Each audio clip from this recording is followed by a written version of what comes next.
வேத வசனத்துக்கு நாம் செல்வோமாக. கர்த்தருடைய பரிசுத்த நாமத்துக்கு ஸ்தோத்திரம் உண்டாவதாக. இன்றைக்குரிய வேத வசனம் perpetual statutes. கர்த்தர் அத்தியாவசியமான கண்டிப்பான நிச்சயமான உறுதியான தகுதியான ரூல்ஸ் அண்ட் ரெகுலேஷன் தேவன் கொடுக்கிறார் என்றால் அது யாருமே தவிர்க்கக்கூடாது. perpetual statutes, bylaws, rules and regulation, commandments. Communion இததான் அரவணைக்கும். கம்யூனியன் எப்பொழுதுமே based on, communion is based on rules and regulation, bylaws, commandments, go and no go. இப்படி பல கிரமங்களை அடக்குறது தான் திருவிருந்து. இதை நம்ம எப்படி சொல்றோம்னா மூல உபதேசம் அப்படின்றோம். எப்பொழுதுமே அதே மாதிரி பிரசங்கம் பண்ண முடியாது. கம்யூனியன் டைம்லயாவது நம்ம என்ன பண்ணலாம், தேவன் இதை செய்ய வேண்டும், இதை செய்யக்கூடாது அப்படின்னு சொல்லிட்டா இதுக்கு வேற பதில் கிடையாது, இதுக்கு வேற டைப் ஆஃப் எக்ஸ்பிளனேஷன்ஸ் கிடையாது. இது இஷ்டமா எடுத்துக்கலாம், இஷ்டம் இல்லைன்னா விட்டுடலாம் அப்படின்றதெல்லாம் முடியாது. So statutes அப்படின்னா, பைலா அப்படின்னா, கமாண்ட்மெண்ட் அப்படின்னா இது நமக்கு நியாயம், அதனால இந்த நியாயத்தை நாம் பின்பற்றுவதுதான் நல்லது அப்படின்றதுதான் இந்த வார்த்தையில அடக்கம். சோ கர்த்தருடைய பிள்ளைகள் இந்த ஸ்டாட்யூட்ஸோட கூட கர்த்தருடைய திருவிருந்தோட கூட அப்படிப்பட்ட தேவனோடு கம்யூனியன் எவ்வளவு ஐக்கியமா இருந்த சில நம்முடைய முன்னோர்களின் எக்ஸாம்பிள்ஸோட கூட அனாயிண்டிங், அபிஷேகம் நம்ம எல்லார் மேலும் உண்டு. ஏன்னா அவர் நம்ம ரட்சித்திருக்கிறார், ஒவ்வொருவரையும் அபிஷேகித்திருக்கிறார். இல்லைன்னா நீங்க இன்னைக்கு உட்கார்ந்துக்க மாட்டீங்க. இன்னைக்கு நீங்க உட்கார்ல உட்கார்ந்துக்கிறீங்க, உங்க கூட தேவனுடைய ரட்சிப்பு இருக்குது, தேவனுடைய அபிஷேகம் இருக்குது, தேவனுடைய ஆவியானவர் கூட இருக்கிறார். The spirit of the Lord is among you. உங்களோடு கூட, உங்களுக்குள், உங்கள் மேல் இருக்கிறார். இது நீங்க அஷூரன்ஸோட கூட நீங்க வாழணும். இது இல்லாம இருக்க முடியாது. கர்த்தருடைய பிள்ளைகள் எப்பொழுதுமே அதிகமாய் இவைகளை எம்ப்ரேஸ் பண்ணி, இதை ஆமதித்து, இதுக்கு ஒரு சிபாரிசு கொடுத்து நாம் அதிலே பலப்பட வேண்டாம். சுருக்கமாக இந்த ஸ்டாட்யூட்ஸ்,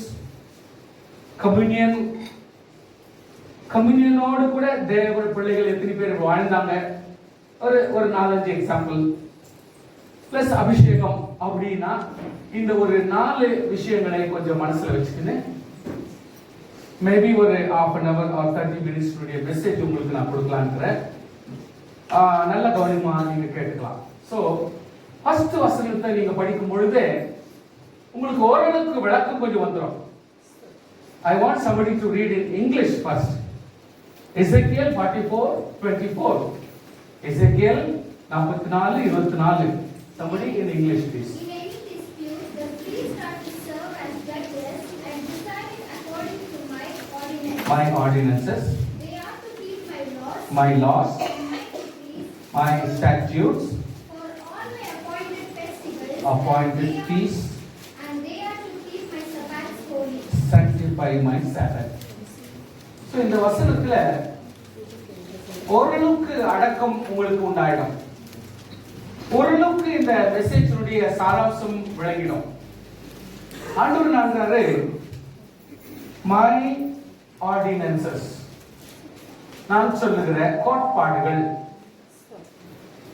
my laws, இதை செய்யுங்கள், இதை செய்யக்கூடாது அப்படின்றது.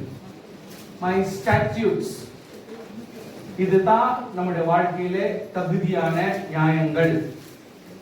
My appointed piece.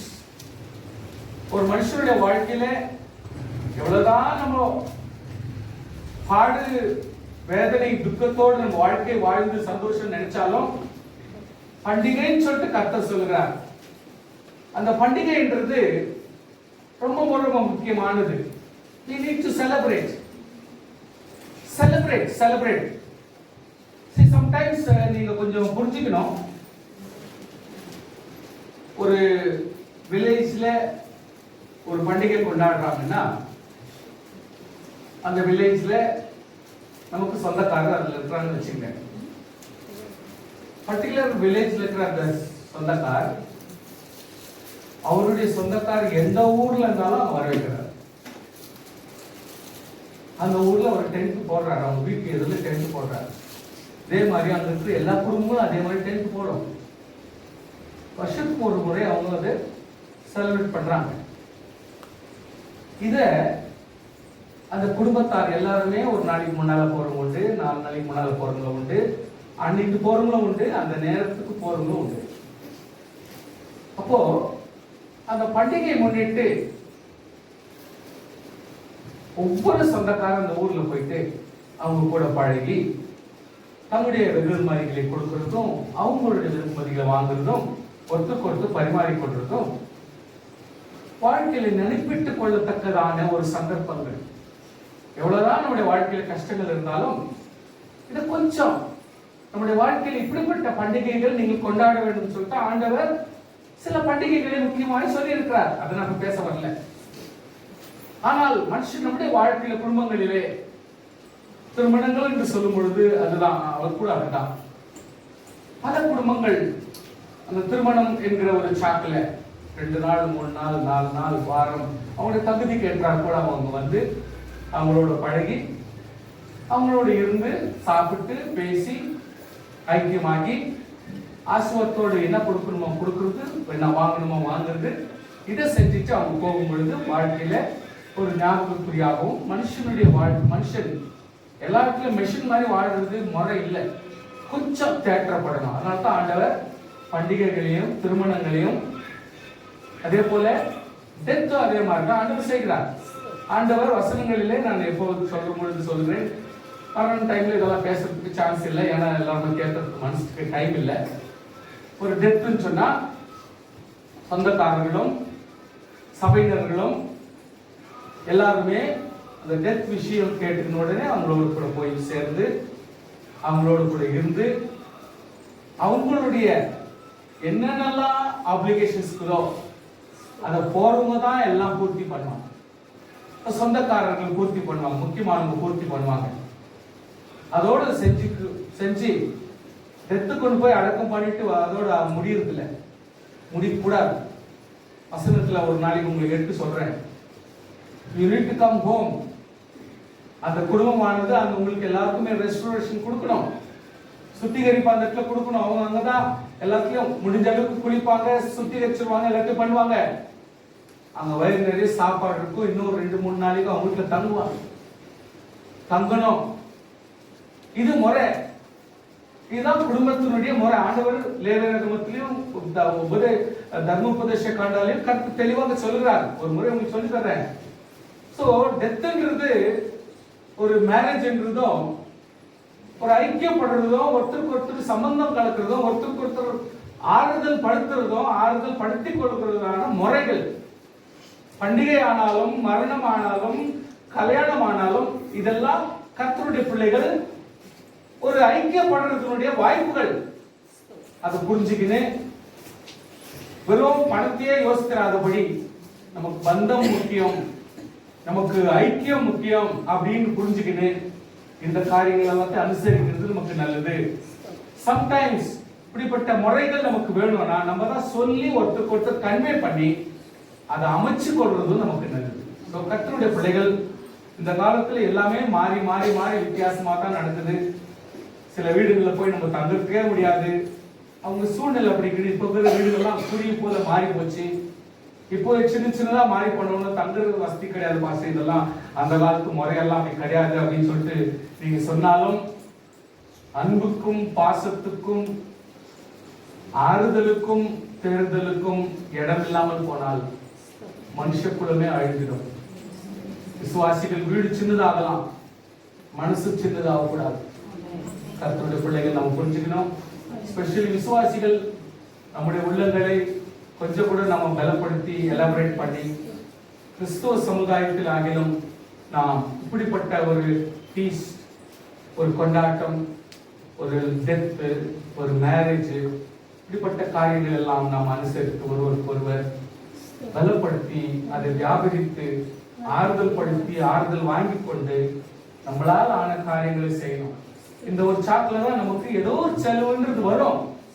இதுக்கு செட் பேக் மணின்றது நம்ம வைக்கணும்.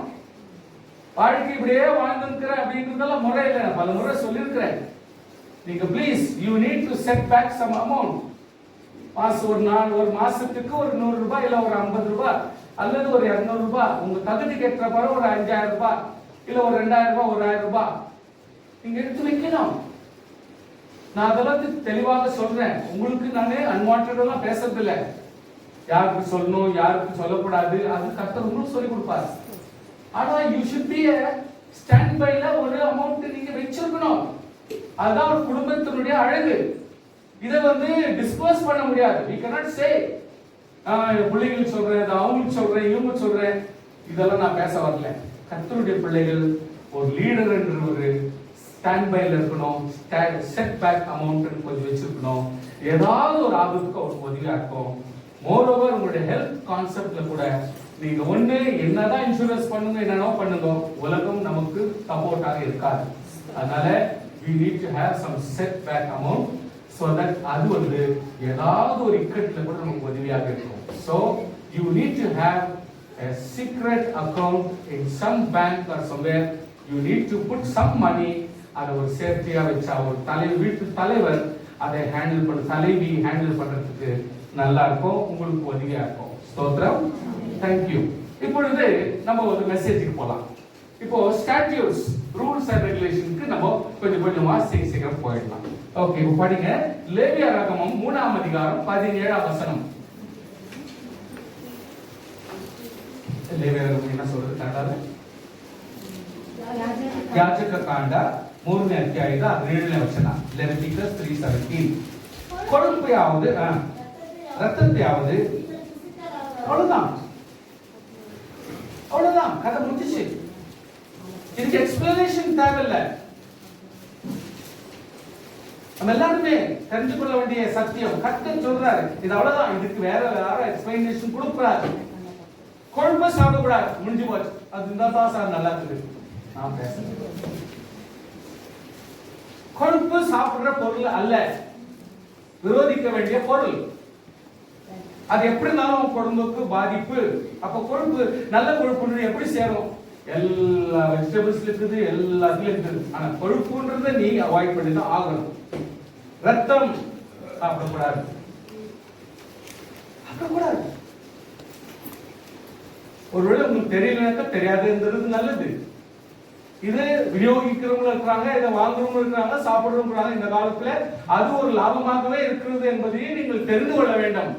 ஆனப்படினால் கர்த்தருடைய பிள்ளைகளே, வேலை நாடுகளும் இந்த நம்முடைய நாட்டிலேயும் ரத்தத்தை விற்கிற கடைகள் இருக்கிறது, எல்லாவற்றையும் விநியோகிக்கிற கடைகள் இருக்கிறது, சாப்பிடுகிற ஜனங்களும் இருக்கிறார்கள்.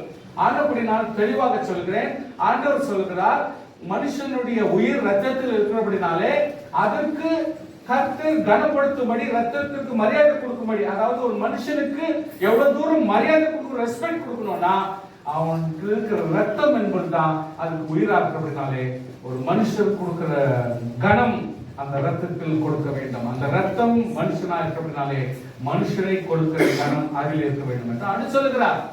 சோ கர்த்தருடைய பிள்ளைகள் ரொம்ப கவனமாய் இந்த காரியத்தை கவனிச்சு வேண்டும். லெவிட்டிகஸ் 24ஆம் அதிகாரம் 2-3.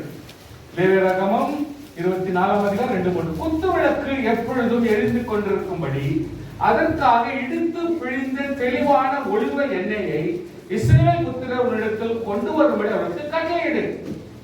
ஆசரிப்பு கூடாரத்தில் சாட்சி சந்நிதியின் திரைக்கு வெளிப்புறமாக ஆரோன் அது எப்பொழுதும் சாயங்காலம் தொடங்கி விடியற்காலம் மட்டும் சாயங்காலம் தொடங்கி விடியற்காலம் மட்டும் கர்த்தருடைய சந்நிதியில் எரியும்படி ஏற்ற கடவன். சோ இருள் போன்ற சூழ்நிலைகள் நம்முடைய வாழ்க்கையில் இருக்கிறபடினால், இருளான சூழ்நிலை எப்படியும் மனிதனை ஆட்கொள்ளுகிறபடினால், விசுவாசி ஆலயமாகிய உன்னுடைய சரீரத்தில் எப்பொழுதும் குத்துவிளக்கு என்று ஒன்று இருக்க வேண்டும். அதில் வெளிச்சம் எரிதல் காணப்பட வேண்டும். இதற்கு அத்தியாவசியமானது எண்ணெய், அபிஷேகம். இதான் பரிசுத்தம். பரிசுத்தம் என்கிற ஒரு எண்ணெயை நீ எப்பொழுதும் இந்த குத்து விளக்கில் போட்டால் அது எப்பொழுதுமே இருளான நேரங்களிலும் உனக்கு வெளிச்சத்தை கொடுக்கும். நீ வெளிச்சமாக இருக்கும். கர்த்தருடைய பிள்ளைகள் புரிந்து கொள்ளுங்கள். ஆண்டவர் ஒரு ஸ்டாட்யூட்ஸ் கொடுக்கிறார்னா அந்த ஸ்டாட்யூட்ஸ் நம்ம ஃபாலோ பண்ணித்தான் ஆகும்.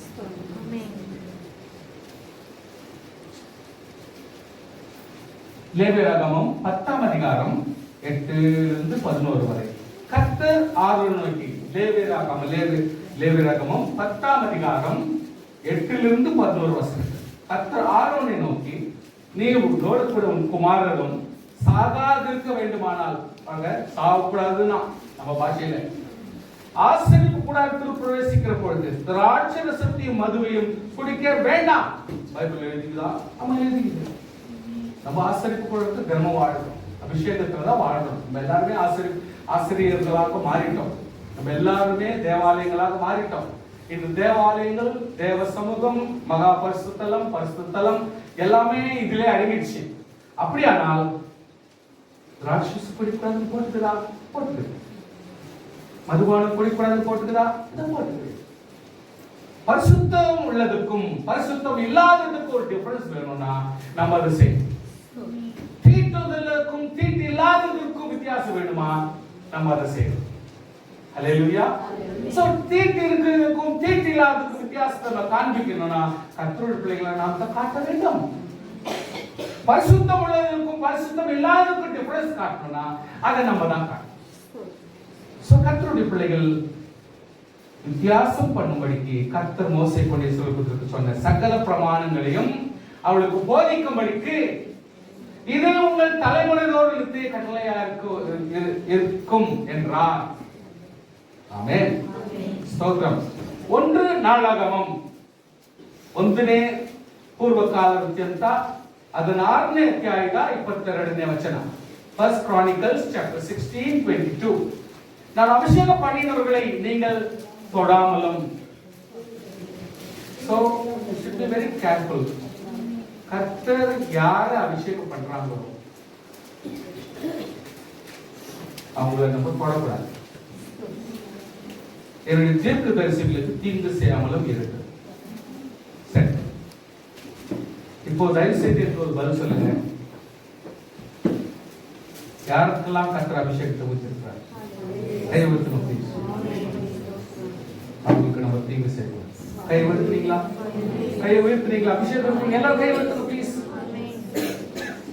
உங்களை யார் தொட்டாலும் ஆண்டவர் அபிஷேகம் இருக்கிறவங்க யார் இருக்காண்டாலும் அவங்க தீங்கு செய்யக்கூடாது, அவங்களுக்கு தவறா பேசக்கூடாது, அவங்களுக்கு ஏதோ விரோதமான எண்ணங்களை நாம் நினைக்கக்கூடாது. ஏன்னா ஆவியானவர் உள்ளத்தையே படிச்சுக்கிறாரு. So please be careful. விமோச்சன காண்ட எக்ஸோடஸ் 30th chapter 30ஆம் அதிகாரம் 11 முதல் 16. எக்ஸோடஸ் விமோச்சன காண்ட யாத்ராகமம் 30ஆம் அதிகாரம் 11 முதல் 16. பின்னும் கர்த்தர் மோசேயை நோக்கி, நீ இஸ்ரவேல் புத்திரரை அவர் லக்கத்தின்படி கணக்கு பார்க்கும் பொருட்டு அவர்களை எண்ணும் போது, கவுண்ட் பண்ணும் பொழுது அவர்களுக்குள்ளே ஒரு வாதை உண்டாகாதபடிக்கு, தப்பு பண்ணிட்டா அவங்களை அறியாத வாதைகள் சேரும். அது வராதபடிக்கு அவர்கள் ஒவ்வொருவரும் எண்ணப்படும் சமயத்தில் தன் தன் ஆத்துமாவுக்கு ஆக கர்த்தருக்கு மீட்கும் பொருளாக கொடுக்க கடவன். சம்திங் தேவ சமூகத்தில் நம்மளால என்ன செய்ய முடியுமோ, கர்த்தர் என்னை பலப்படுத்த, என்னை பரிசுத்தப்படுத்த, என்னை ஆசீர்வாதமா வைத்துக் கொள்ள நாம் என்ன செய்ய வேண்டுமோ, காணிக்கையோ அல்லது எந்த ஒரு பொருளையோ எதையோ ஒரு பரிதானமாக கொடுக்கணுமோ, அப்படி நம்ம பிளான் பண்ணி அதை சூஸ் பண்ணி அதை தேவ சமூகத்தில் கொண்டு வந்து கொடுக்க வேண்டும். தன் ஆத்மாவுக்காக கர்த்தருக்கு மீட்பு பொருளாக கொடுக்க கடவன். எண்ணப்படுகிறவர்களின் தொகையிலே சேருகிற ஒவ்வொருவனும் பரிசுத்த ஸ்தலத்தில் 20 கேரா. பணத்தினுடைய கணக்கு எப்போவாவது நாம் பார்க்கலாம். ஆனால் கர்த்தர் நம்மை மீட்கும் பொருளாக, நான் ஒரு தேவனுடைய கர்த்தருடைய பிள்ளை அபிஷேகம் பண்ண நினைக்கிறதுக்கு தேவனை கனப்படுத்தும்படி நாம் எதையாகிலும் கர்த்தர் சமூகத்தில் செய்ய வேண்டும். எண்ணப்படுகிறவர்களின் தொகையிலே சேர்கிற 20 வயது முதற்கொண்டு, the election authorization age எல்லாமே இங்க இருந்தா அவங்க செலக்ட் பண்றாங்க. முத்தருதுல கோர்ட்டினுடைய சில சூழ்நிலைகளையும் சில முறைகளையும் அல்லது சில கோட்பாடுகளையும் ரூல்ஸ் அண்ட் ரெகுலேஷன்ஸ், சில எலிஜிபிலிட்டி எங்கிருந்து வருதுன்னா இப்படிப்பட்ட நியாயப்பிரமாண புஸ்தகத்திலிருந்து தான் ரூல்ஸ் அண்ட் ரெகுலேஷன் ஃபார்ம் பண்ணிட்டாங்க. அந்த வாசத்திலிருந்து இன்னைக்கு அவைகளிலிருந்து தான் ரூல்ஸ் அண்ட் ரெகுலேஷன் புக்ஸா அச்சடிச்சு ஒவ்வொரு லாயர்ஸ் கையிலும் கொடுத்து அதை வச்சுதான் பேஸ்மெண்டா அவங்க வாதாடுறாங்க, செயல்படுத்துறாங்க. உலகம் ஒரு அமைப்புக்குள் வருகிறது. ஆண்டவருடைய கர்த்தருடைய பிள்ளைகள் ஒவ்வொருத்தரும் 20 வயசு ஆயிடுச்சுன்னா அவங்க ஒரு தனிப்பட்ட நபராகவும் தனிப்பட்ட ஒரு சிட்டிசனாக வாழ முடியும் என்கிற எலிஜிபிலிட்டி வேத புத்தகம் சொல்லுது தெளிவாக. 20 வயது முதற்கொண்டு அதற்கு மேற்பட்ட ஒவ்வொருவரும் அதை கர்த்தருக்கு செலுத்த வேண்டும். ஒரு காணிக்கையானாலும், ஒரு செப்பரேட்டா ஒரு தீர்மானம் எடுக்கிறதா இருந்தாலும், ஒரு நல்ல காரியங்களை செய்கிறதா இருந்தாலும் 20 வயசுக்கு மேற்பட்டவர்கள் உரிமையை கேட்கலாம், உரிமையை கொண்டாடலாம். இன்னும் பேரண்ட்ஸுக்கோ ட்ரபிள் கொடுக்க முடியாது, இன்னும் மற்றவங்களுக்கு சஞ்சலமா இருக்க கூடாது. You should be quite enough to conserve yourself. உன்னை நீயே தற்காத்துக் கொள்ளவும், உன்னை நீயே மேம்பட்டவனாகவும் தனிப்பட்ட ஆளாகவும் நிற்க தகுதி உள்ளவனாய் உன்னை மாற்றிக் கொள்வதற்கு 20 வயசு. அந்த 20 வயசுக்கு மேல you cannot bargain too much with your parents, because 20 வருஷம் உன்னை எடுத்து கொண்டு வந்ததே பெரிய அவங்களுடைய பர்டன். 20 வயசுக்கு மேல நீ இரக்கத்தை நாடலாம், தயவை நாடிக்கொள்ளலாம், ரிக்வெஸ்ட் பண்ணி உனக்கு வேண்டிய தேவையை சந்தித்துக் கொள்ளலாம். ஆனவரை ரோப் அடிக்க முடியாது, வாதாட முடியாது, உரிமை கொண்டாட முடியாது. ஏன்னா அதுக்கு மேல உனக்கே உரிமை கொடுக்கப்படுகிறது. அப்போ உன்னுடைய உரிமையை நீ நிலைநாட்ட உன்னை எக்யூப் பண்ணிக்கொள்ள வேண்டும். தகுதியினாலும், வேலையினாலும், பணத்தினாலும், பொருளினாலும், சக்தியினாலும், பலத்தினாலும் எல்லாவித எக்ஸசைஸ் எல்லாம் பண்ணி உன்னுடைய உடம்பை நீங்க எக்யூப் பண்ணிக்கணும். அறிவை பயன்படுத்தி உன்னுடைய வேலையும் மற்ற காரியங்கள் எல்லாத்தையும் நீ எக்யூப் பண்ணிக்கணும். இப்படி எல்லாவற்றையும் நீ உன் லெவல்ல நீ செக்யூர் பண்ணிக்கணும். ஒரு சமுதாயத்துல ஒரு நல்ல மனுஷனாக இருக்கும் பொழுது மட்டுமே உனக்கு ஒரு பிரிவிலேஜ் அவர்கள் கொடுத்து திருமணமோ மற்ற காரியங்கள் எல்லாம் செய்து உரிமையோடு நீ வாழத்தக்க தகுதியை நீ பெறுகிறாய். சோ கர்த்தருடைய பிள்ளைகள் இந்த இடங்களிலே அந்த அழகான ஒரு அமைப்பை கர்த்தர் சொல்லிக் கொடுக்கிறார். உங்கள் ஆத்துமாக்களுக்காக பாவ நிவர்த்தி பண்ணும்படி நீங்கள் கர்த்தருக்கு காணிக்கை செலுத்தும் பொழுது ஐஸ்வர்யவான அரைசைக்கள் அதிகமாக கொடுக்க வேண்டும். தரித்திரன் அதற்கு குறைவாக கொடுக்க வேண்டும். சோ அத கூட கர்த்தர் தெளிவாக சொல்லிடுறார். ஐஸ்வர்யவான் எப்படி கொடுக்கலாம், தரித்திரன் எப்படி கொடுக்கலாம், அது கூட கர்த்தரை சொல்லுவார். அதை கர்த்தருடைய சந்நிதியிலே உங்கள் ஆத்மாவுக்காக பாவத்தின் நிவிச்சியும் பொருட்டு இஸ்ரவேல் புத்து ஞாபகக்குறியா இருக்கும் என்றார். ஆமென். கர்த்தருக்கு ஸ்தோத்திரம். 16 வசனத்துல என்ன சொல்லுதுன்னா, அந்த பாவ நிவர்த்தி பணத்தை நீ இஸ்ரவேல் புத்திரன் கையில் வாங்கி அதை ஆசரிப்பு கூடாரத்தின் திருப்பணிக்கு கொடுப்பாயாக. சோ அது சர்ச்சுடைய டெவலப்மெண்ட் ஆர் சர்ச்சுடைய ஆன்கோயிங்காக அது யூஸ் பண்ணப்படும் என்று சொல்லி சொல்லப்படுகிறது. அதான் பயன்படுத்த முடியும், சொந்த இதுக்காக பயன்படுத்த முடியாது அப்படிங்கிற சூழ்நிலையை கர்த்தர் கொண்டு வர்றார். கர்த்தருக்கு ஸ்தோத்திரம். சோ உங்களுக்கு தெரிந்தபடி சில ஸ்டாட்யூட்ஸ் இருக்குது. ஸ்தோத்திரம் பண்ணி அதை விட்டு நீங்க வாங்கி புசிங்கள், உங்களுக்காக பிடிக்கப்பட சரீரமா இருக்கிறது. நினைவுறும்படி இதை செய்யுங்கள். போஜனை பண்ண பின்பு அவர் அந்தபடி பாத்திரத்தை எடுத்து, இந்த பாத்திரம் ரத்தத்தினாலாகிய புதின் உடன்படிக்கையா இருக்கிறது, இதை நினைவுறும்படி இதை பானம் பண்ணும்போது நினைவு கூறும்படி செய்கிறார். This is also a statutes.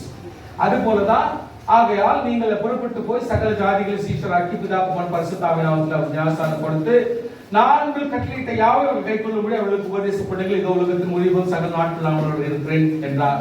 This is also one of the statutes. And then பேதுருவை நோக்கி நீங்கள் மனம் திரும்பி ஒவ்வொருவரும் பாவ மன்னிப்புக்கு என்று இயேசு கிறிஸ்து நாமத்தில் ஞானஸ்நானம் பெற்றுக் கொள்ளுங்கள், ஞானஸ்நானம் பெற்றுக் கொள்ளுங்கள், அப்பொழுது பரிசுத்த ஆவியின் வரத்தை பெறுவீர்கள். பரிசுத்த வரம் பெறணும் அப்படின்னு சொன்னா நம்ம ஞானஸ்நானம் பெற வேண்டும், கீழ்ப்படிய வேண்டும். அதனால சுத்திகரிக்கப்பட வேண்டும் தண்ணீர்னாலே என்று சொல்லப்படுகிறது. ஸ்தோத்திரம். வேறொரு இடத்துல அப்போஸ்தலர் சொல்லப்படுகிறது, இப்பொழுது நீ தாமதிக்கிறது என்ன? நீ எழுந்து கர்த்தருடைய நாமத்தை தொழுது கொண்டு ஞானஸ்நானம் பெற்று பாவங்களை போக கழுவப்படு என்றான். கர்த்தருக்கு ஸ்தோத்திரம். சோ ஆசரிப்பு கூடாரத்தில் சாட்சி சந்நிதிக்கு முன் திருச்சலை வெளிப்புறமாக ஆரோனும் குமாரனும் சாயங்காலம் தொடங்கி விடியற்காலம் மட்டும் கர்த்தருடைய சந்நிதியில் அந்த விளக்கு எரிய வைக்க கடவர்கள். It is their responsibility. ஒவ்வொரு மனுஷனும் ஆசாரியனும் தன்னுடைய உள்ளங்களிலே தேவனுடைய ஒளி வெளிச்சம் எப்பொழுதுமே எரிய நம்ம தான் ரெஸ்பான்சிபிலிட்டி எடுத்துக்கொள்ள வேண்டும். ஹல்லேலூயா, ஸ்தோத்திரம். அதாவது இன்னொரு விஷயம் என்னன்னா, என்னாகமம் 9:14 கடைசில சொல்லுது, அரண்ய காண்டா 9 அத்தியாயம் 14 வசனம். ஒரு பரதேசி உங்களிடத்தில் தங்கி கர்த்தருடைய பஸ்காவை ஆசரிக்க வேண்டுமானால் அவன் அதை பஸ்காவின் கட்டளையிலும் அதன் முறைமையின்படி ஆசரிக்க கடவன். பரதேசியானாலும் சுதேசியானாலும் ஒரே கட்டளை இருக்க வேண்டும். 9 மணிக்கு யாரோ வந்தாங்க, அவன் தான் சர்ச்சுக்கு வரல அப்படின்றாங்க. சில பேர் காலையிலே வந்துட்டாங்க பாஸ்டர், அதனால தான் இன்னைக்கு நீ சர்ச்சுக்கு வர முடியல. யாரா இருந்தாலும் அவங்க தெரிஞ்சு நீங்க சர்ச்சுக்கு போறீங்க, நீங்க ஆராதிக்க போறீங்க, கர்த்தரை தொழுக போறோம், ஓய்வு நாளை நீ ஆசரிக்க வேண்டும் என்று சொல்லி வர்றவங்க யாரானாலும் உன்னுடைய ரூல்ஸ் அண்ட் ரெகுலேஷன் கட்டுப்பட்டு இருந்தாதான் உங்க வீட்டுக்கு வரணும். அப்படிப்பட்டவர்கள் திடீரென்று வந்தாலும் எப்படி வந்தாலும் சரி, அவர்களை சுத்திகரித்து கொண்டு உடனடியாக தேவாலயத்தில் உன்னுடைய மனசு பிரகாரமே அந்த சபை கூடுதலை மற்ற கலந்து கொண்டு மற்ற காரியங்களை செயல்படுத்த வேண்டும். அவர்கள் இஷ்டத்திற்கு நம்முடைய வாழ்க்கையை விட்டுக் கொடுப்பது நியாயம் அல்ல என்று ஆண்டவர் சொல்றார். ஸ்தோத்திரம். ஹல்லேலூயா. So now let us go to communion with the Lord. What is actually communion with the Lord? நான் பிதாவை வேண்டிக் கொள்வேன், அப்போ என்றென்றைக்குள்ளோடு கூட இருக்கும்படிக்கு சத்திய ஆவியோட தேற்றவாளர் உங்களுக்கு தந்து விடுவார். இயேசு கிறிஸ்து சொல்றார். தேவனோட ஐக்கியம், communion with the Lord. தேவனோட ஐக்கியமாக இருக்க வேண்டும். Now யோவான் 14 கூட அப்படி சொல்றார். இயேசு பவித்திரமாக ஒருவன் என்னை அன்பா இருந்தால் அவன் என் வசனத்தை கைக்கொள்வான், அவனில் என் பிதா அன்பா இருப்பான், நாங்கள் அவனிடத்தில் வந்து அவனோட வாசம் பண்ணுவோம். சோ ஒரு கிளியர் ஸ்டேட்மெண்ட் பாருங்க, அவர் வந்து நம்மோடு கூட வாசம் பண்ணுவார். சோ the communion என்றது ஜஸ்ட் நம்ம ஏதோ வேணும்ன்றப்போ ஞாபகம் இருக்கிறப்போ செய்யற ஒரு கதை இல்ல. நம்ம எப்பொழுதுமே தேவனோடும் தேவன் நம்மோடும் ஐக்கியமாக இருப்பார். ஆமென். எனக்கு ஆலோசனை தந்த கர்த்தரை துதிப்பேன், ராக்காலன் என் உள்ளத்திரியங்கள் என்னை உணர்த்தும். எனி டைம் கர்த்தருடைய ஐக்கியம் என்று அவருடைய அபிஷேகம் எப்பொழுதுமே நம்ம கூடவே இருக்கும். ஹல்லேலூயா. 1 யோவான் 1:3 சொல்லப்படுது, நீங்கள் எங்களோட ஐக்கியமா உள்ளவர்களாக ஆகும்படிக்கு நாங்கள் கண்டும் கேட்டும் இருக்கிறதை உங்களுக்கு அறிவிக்கிறோம். எங்களோட ஐக்கியம் பிதாவோடும் அவருடைய குமாரனாகிய இயேசு கிறிஸ்துவோடு இருக்கிறது. So the first fellowship யார்கிட்ட இருக்குதுன்னா தேவனோடும் இயேசு கிறிஸ்துவோடும் ஆவியானவரோடும் நமக்கு இருக்கிறது. இதோ வாசற்படியில் தட்டுகிறேன், ஒருவரின் சத்தத்தை கேட்டு கதவை திறந்தால் அடுத்து நான் பிரவேசித்து அவனோட போஜனம் பண்ணுவேன், என்னோட போஜனம் பண்ணுவான். சோ கதவை தட்டுறார், கண்டிப்பா நம்ம கதவை திறக்கிறோம், அவர் வீட்டுக்குள்ள பிரவேசிக்கிறார், அவர் நம்மோட போஜனம் பண்ணுவார், நாம் அவரோட போஜனம். இது எல்லாமே கர்த்தர் எவ்வளவு கிளியரா ஒரு ஆளை வர்ணிக்கிறது போல தெளிவாக இந்த இடத்துல வர்ணிக்கிறார். நெக்ஸ்ட் 1 கொரிந்தியர் 12:13 முதலிட கொரிந்தியருக்கு 12:13 இல்லை, நாம் யூதராயினும் கிரேக்கராயினும் அடிமையாயிரு சுயாதீனனாயிரு எல்லாரும் ஒரே ஆவியினாலே ஒரே சரீரத்துக்குள்ளாக ஞானஸ்நானம் பண்ணப்பட்டு ஒரே ஆவிக்குள்ளாக தாகம் தீர்க்கப்பட்டோம். So anything can happen within God. யூதனாயிரு, நீ யாராயிரு, பெரியவராயிரு, சிறியவனாயிரு, படித்தவன் படிப்பாரு இல்லாதவனா இருந்தாலும் எல்லாருக்கும் ஒரே கோட்பாடு இருக்க வேண்டும் என்று ஆண்டவர் சொல்கிறார். 2 கொரிந்தியர் 13:14 வாசிக்கிறீங்களா? 2 கொரிந்தியர் 13:14. கர்த்தராகிய இயேசு கிறிஸ்துவினுடைய கிருபையும் தேவனுடைய அன்பும் பரிசுத்த ஆவியினுடைய ஐக்கியமும் உங்கள் அனைவரோடு கூட இருப்பதாக. இதான் சர்ச் முடிச்சிட்டோன்னு நாங்க சொல்றோம். சர்ச் முடியறப்போ ஒரு பாஸ்டரானவர், ஒரு தலைவரானவர் ஜனங்களுக்கு எப்படிப்பட்ட ஒரு ஆறுதலை சொல்லி அனுப்ப வேண்டும் என்று சொன்னால் இந்த வசனம் தான். இந்த வசனம் தான் நம்ம சொல்லி அனுப்புறோம். வேற ஒன்றும் நம்ம இஷ்டத்துக்கு ஏதோ ஒன்று சொல்றது. சில பேர் இதெல்லாம் நிறைய சேர்த்துக்கிறாங்க, அவங்களுடைய விருப்பம். ஆனால் பேசிக்கா குறைந்தபட்சம் நம்ம என்னன்றோம், கர்த்தராகிய இயேசு கிறிஸ்து. எடுத்த உடனே பிதா சொல்றதுல பிதாவை நம்ம எப்படி கண்டுபிடிச்சோம்னா ஆண்டவராகிய இயேசு கிறிஸ்து மூலமா தான் பிதாவை கண்டுபிடிச்சோம். அதனால எதை சொல்லும் பொழுதும் இயேசு கிறிஸ்துடைய மீட்பு ஃபர்ஸ்ட் சொல்லி அவர் மூலமா பிதாவை கண்டுபிடிச்சு ஆவியானவர் அதுக்கப்புறம் நமக்கு நினைச்சுக்கிறது. மூணும் இந்த செட்டிங்ஸ்ல தான் போகுது. அதை ஆசீர்வாதமா சொல்றதுதான் எல்லா சபையின் தலைவர்களும் அல்லது ஒரு கூட்டத்தினுடைய எப்படி ஒரு ஜெனரல் மீட்டிங்ல ஒரு நேஷனல் ஆந்தம் பினிஷிங் வருதோ அது போல ஒரு சபையினுடைய பினிஷிங் எப்படி வரணும் இந்த வசனத்தை சொல்லிதான் ஆறுதல் சொல்லி முடிக்க முடியும். இதுதான் தகுதியா இருக்கும். கர்த்தர் அதை ஏற்றுக்கொண்டிருக்கிறார். அததான் பவுல் அப்போஸ்தலன் செஞ்சிருக்கிறார். ஸ்தோத்திரம். அல்லேலூயா. சோ பிலிப்பியர் 2ஆம் அதிகாரம் 1-2 வாசிக்க முடியுமானா வாசிங்க. பிலிப்பியர் 2ஆம் அதிகாரம் 1-2. கிறிஸ்துவுக்குள் யாதொரு ஆறுதல், அன்பினாலே யாதொரு தேறுதல், ஆவியில் யாதொரு ஐக்கியம், யாதொரு உருக்கமான பட்சமும் இரக்கமும் உண்டானால் அதை எப்படி செய்யணும்? இது பாருங்க, ஆறுதல் பண்றதும் தேறுதல் பண்றதும் ஐக்கியமும் பட்சமும் இரக்கம். மறுபடியும் ஞாபகப்படுத்துறேன். கிறிஸ்துக்குள்ளான ஆறுதலும் கிறிஸ்துக்குள்ளான தேறுதலும் கிறிஸ்துக்குள்ளான ஐக்கியமும் உருக்கமான பட்சமும் இரக்கம். இந்த 5 காரியத்தையும் ஏக அன்புள்ளவர்களாய் செய்ய வேண்டும். ஒன்றையே சிந்திக்கணும். என் சந்தோஷத்தை, அதாவது ஒவ்வொரு கிறிஸ்துவனுடைய சந்தோஷத்தை நாம் நிறைவேற்றணும்னா, ஆமென், நிறைவேற்றணும்னா ஆறுதல், தேறுதல், ஐக்கியம், பட்சம், இரக்கம், இந்த 5ம் கர்த்தருடைய பிள்ளைகள் அன்போடு இதை செய்து கொள்ள வேண்டும் என்றார். சோ இதான் ஃபெலோஷிப். இதத்திலிருந்து தேவனோடு communion, union with the Lord.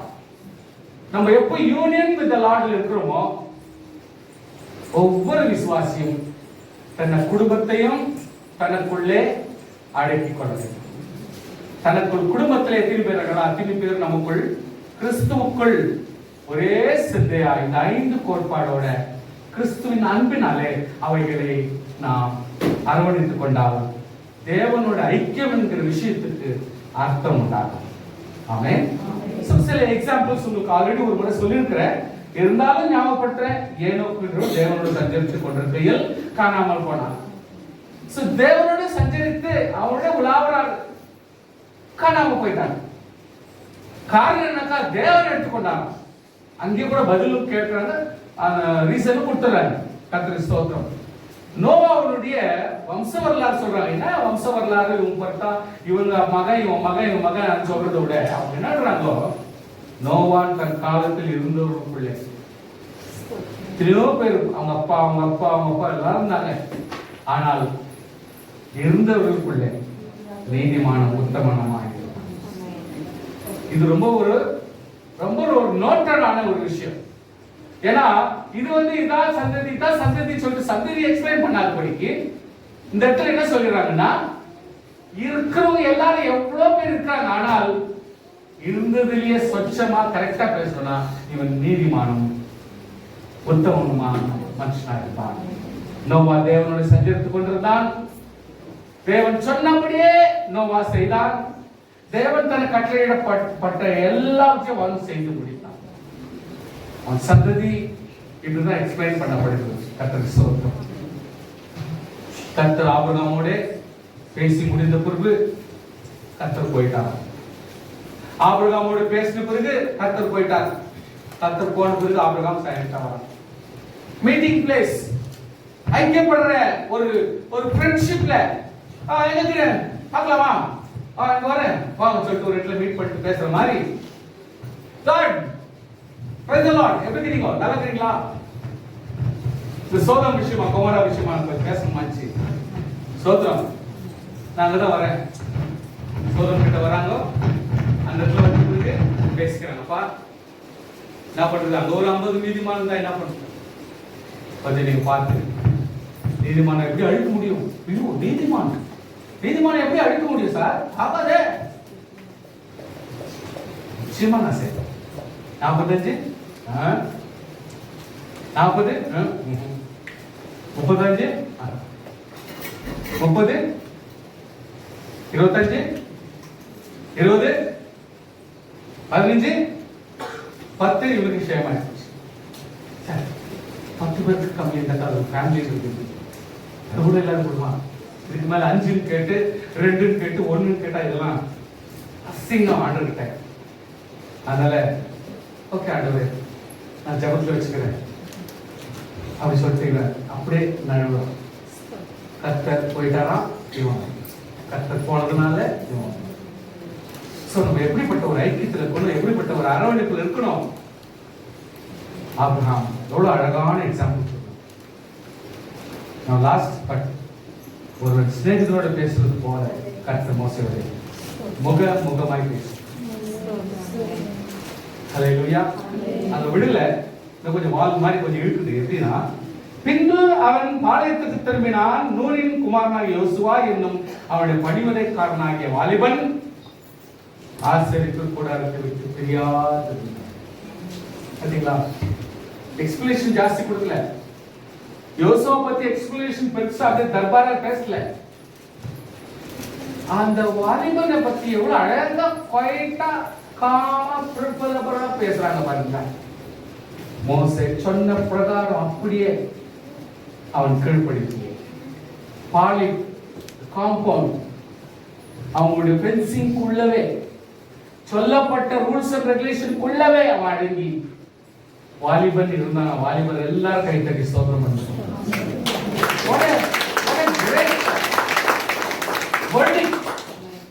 எவ்வளவு பெரிய அருமையான ஒரு வார்த்தை இடத்தில் சொல்லப்படுகிறதுனா, மோசேயினுடைய வார்த்தை பிரகாரமே யோசுவா என்ற ஒரு வாலிபன் இந்த பாலியத்துக்கு கொஞ்சம் கூட மீறாதபடி அவன் அங்கே ஒரே பிளஸ் ஸ்பாட். இன்னைக்கு இந்த வீட்டுல அடங்கி கிடக்கிற, இந்த கிச்சன்ல அடங்கி கிடக்கிற லேடிஸ்க்கெல்லாம் இது ஒரு பெரிய பாடம். போர் வீரன் மோசேக்கு ரைட் ஹேண்ட் யோசுவா. அந்த யோசுவா தன்னுடைய இடத்தை விட்டு கொஞ்சம் கூட அசையாம சொன்ன இடத்துல உட்கார்ந்தனால மோசே இறந்த பிறகு he becomes the leader, he becomes the miracle winner, he becomes the prophet, he becomes the king, and also he becomes the first ever sub-registrar. God அவனை தேர்ந்து கொண்டு சப்-ரெஜிஸ்ட்ரார் ஆக கர்த்தர் யோசுவாவை நியமிச்சு ஒவ்வொருத்தருக்கும் கவர்மெண்ட் நியமிச்சு இவங்களுக்கு டிக்ளேர் பண்ணி இந்த இடத்த விட்டு இந்த கல்லு போட்டு சர்வே பண்ணி அவங்களுக்கு அந்த கல்லுகளை கரெக்டா ஊனி இதான் ஒரு இடம், இந்த இடத்த ஒன்று அவங்க ஒவ்வொருத்தருக்கும் அலாட் பண்ணி கொடுக்குறானா. he is the first sub-registrar ordained by God. Allot பண்ணி கொடுக்குறாங்க. அதுக்கு அழகான ஒரு எக்ஸாம்பிள் தான் இந்த யோசுவா. கர்த்தருக்கு ஸ்தோத்திரம். ஹல்லேலூயா. சோ எவ்வளவு தூரத்துக்கு அடங்கி இருந்தா ஆண்டவராகிய கர்த்தர் எப்படி எல்லாம் உயர்த்த முடியும் மனுஷரை என்பதற்கு, தேவனோட ஐக்கியம் கொண்டிருக்கிற மனுஷர் எப்படி எல்லாம் உயர முடியும் என்பதற்கு ஒரு அருமையான சாட்சியாக இந்த இருக்கிறது. ஆமென். there is a last ஒரே ஒரு சந்தர்ப்பம், அதாவது anointing பத்தி ஒரு சின்ன விஷயத்தை நான் சொல்ல விரும்புறேன். கம்யூனியன்ல anointing is also very important subject. anointingல 1 சாமுவேல் 24ஆம் அதிகாரம் 6ஆம் வசனம் நீங்கள் வாசிக்க முடிந்தால் வாசிக்க. ಮೊದಲನೇ ಸಾಮುವೇಲನಿಗೆ 24ನೇ ಅಧ್ಯಾಯದ 6ನೇ ವಚನ ವಾಸಿಲ್ಲ. ಮೊದಲನೇ ಸಾಮುವೇಲನಿಗೆ 24:6. அவன் தன் மனுஷரை பார்த்து கர்த்தர் அபிஷேகம் பண்ணின என் ஆண்டவர் மேல் என் கையை போடும்படியான இப்படிப்பட்ட காரியத்தை நான் செய்யாதபடிக்கு எஸ் கர்த்தர் என்னை காப்பாராக. அவர் கர்த்தரால் அபிஷேகம் பண்ணப்பட்டவர் என்று சொல்லுகிறார். போதும். நான் என்ன சொல்ல வரேன் கொஞ்சம் நல்லா கவனிச்சுங்க ப்ளீஸ். நான் ஒரு பிரச்சனை வருது, ஒரு போராட்டம் வருது, உங்க வாழ்க்கையில ஒரு இக்கட்டு வருது, you are in a fix. Sometimes you will be in a reflex action. Reflex action na என்ன செய்யறதுன்னு புரியாது, பைத்தியம் பிடிச்ச மாதிரி ஆயிடும். அப்படியே வாழ்க்கையே முடிஞ்சு போன மாதிரி இப்படி பேசுவீங்க. சில இடத்துல கதை என்னன்னா ஆக்ஷன் முடிஞ்சு போச்சு லைஃப் அப்படின்னு சில இடத்துல you will go into reflex action ன்றாங்க. அதாவது blindness, கண்ணு பிளைண்ட், புத்தி பிளைண்ட், மனுஷன் பிளைண்ட், ஆக்ஷன் பிளைண்ட், எல்லாமே பிளைண்ட் ஆகிற ஒரு சூழ்நிலை. தன்னோடு கூட பேசணும் எப்பவுமே. எப்பொழுதுமே கர்த்தருடைய பிள்ளைகள் தன்னோட பேசணும். எப்படி பேசணும்? வீட்டிலே அரண்மனையிலே சாப்பிடும் பொழுது சவுல் ஈட்டிய குத்தி, அப்ப யோனத்தான் தான் எப்பொழுதுமே பக்கத்திலே உட்காந்துக்குவான். ரொம்ப க்ளோஸ் ஃப்ரெண்ட்ஸ் அவங்க, சவுலுடைய மகன். இப்போ இவன் என்ன பண்றான், திடீர்னு சின்ன சவுண்ட் கேட்டு உடனே தாவீதை பிடிச்சி வீழ்த்து 2 பேரும் பதுங்கிறாங்க. அந்த ஈட்டி போய் சவுத்துல குத்திக்கின்னு நிக்குது. அதான் ஃபர்ஸ்ட் அட்டெம்ப்ட். இவங்க பயந்துறாங்க. ஓ, மாமனாரே மருமகனை கொல்ற அளவுக்கு வந்துட்டாரு அப்படின்றது யோனத்தான் புரிஞ்சுக்கின்னு அப்பப்போ தாவீது தைரியப்படுத்துவான்.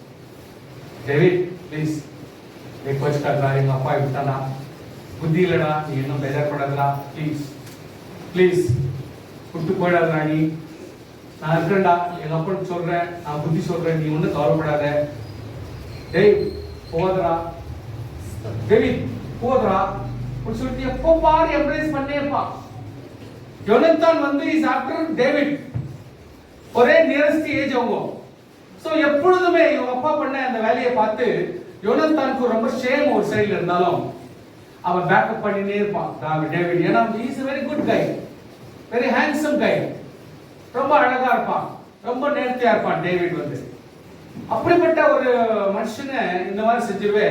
யோனத்தான் was always after David. So இந்த சூழ்நிலையில இவ்வளவு தெரிஞ்சிருந்தாலும் டேவிட் வந்து மேம்பட்டவன், அறிவிலே மேம்பட்டவன், அபிஷேகத்திலே மேம்பட்டவன், தேவனுடைய தரிசனத்திலே மேம்பட்டவன், தேவனை கனப்படுத்துறதுல இவனை நம்மெல்லாம் கூட யாராலுமே மீற முடியாது. என்னன்றா, கர்த்தர் அபிஷேகம் பண்ணின என் ஆண்டவன்ன்றான். குத்தனா 2 அட்டெம்ப்ட்டுக்கும் இவன் தப்பிச்சான். 2 வாட்டி வீட்டிலேயே நடந்துச்சு, அப்ப கூட தப்பிச்சிட்டான். அப்போ கூட இவன் என்னன்றான், என் ஆண்டவன்ன்றான். மாமனாரை பார்த்து என் ஆண்டவன் சொல்றான். இன்னைக்கு நம்மளால கூட சொல்ல முடியுமா? எனக்கு டவுட். நான் சொல்லுவேனா? டவுட். யோசனை பண்ணி பாருங்க. கண்ணெதிரில் நம்ம கொலை பண்றதுக்கு இவ்வளவு தூரம் பண்ணி அட்டெம்ப்ட்ல தப்பிச்சுக்கிற இடத்துல இன்றைக்கு ஒரு மனுஷனை பார்த்து தாவீது சொல்றாரு, தெளிவா வேர்டிக்ல எழுதுறாருன்னா, கர்த்தர் அபிஷேகம் பண்ணின என் ஆண்டவன் மேல் என் கையை போடும்படியான இப்படிப்பட்ட காரியத்தை நான் செய்யாதபடிக்கு கர்த்தர் என்னை காப்பாராக. சோ ஒரு விசுவாசி எப்பொழுதுமே he has to admit his verdict before when you get into the problem. ஒரு பிரச்சனைக்கு நேராக கடந்து போகிற விசுவாசி எப்பொழுதுமே தனக்குள் எக்ஸசைஸ் பண்ணணும். என்ன எக்ஸசைஸ் பண்ணணும்? மனசுல வந்து தேவையில்லாத பொல்லாத எண்ணங்கள் வந்துட்டே இருக்கும். எவ்ரி செகண்ட் உங்களை அறியாத பொல்லாத எண்ணங்கள், உங்களை அறியாதே நீங்க திங்க் பண்ணினே தான் இருப்பீங்க. இல்லன்னு மட்டும் சொல்லாதீங்க. நம்ம மைண்ட் வந்து பொல்லாத மனசு, அப்படியேப்பட்ட மனசு. ஆனால் ஒரு கர்த்தருடைய பிள்ளை மனப்பாடம் பண்ணணும், பை ஹார்ட் பண்ணணும். என்னது? அவர் ஒரு அபிஷேகம் பண்ணப்பட்டவரா இருக்கிறதுனாலே நான் ஒரு அபிஷேகம் பண்ணப்பட்டவர் மேல் கை போடாதபடிக்கு கர்த்தாவே என்னை பாதுகாத்துக் கொள்ளும், கர்த்தாவே என்னை பாதுகாத்துக் கொள்ளும் என்று சொல்லி நம்முடைய மனசிலே நம்ம எக்ஸசைஸ் பண்ணிக்கணும். If we don't exercise this one, தப்பு கண்டிப்பா நம்ம பண்றோம். வந்துட்டோம் கேட்டுறோம், கேள்வி நறுக்குன்னு கேட்கிறேன்.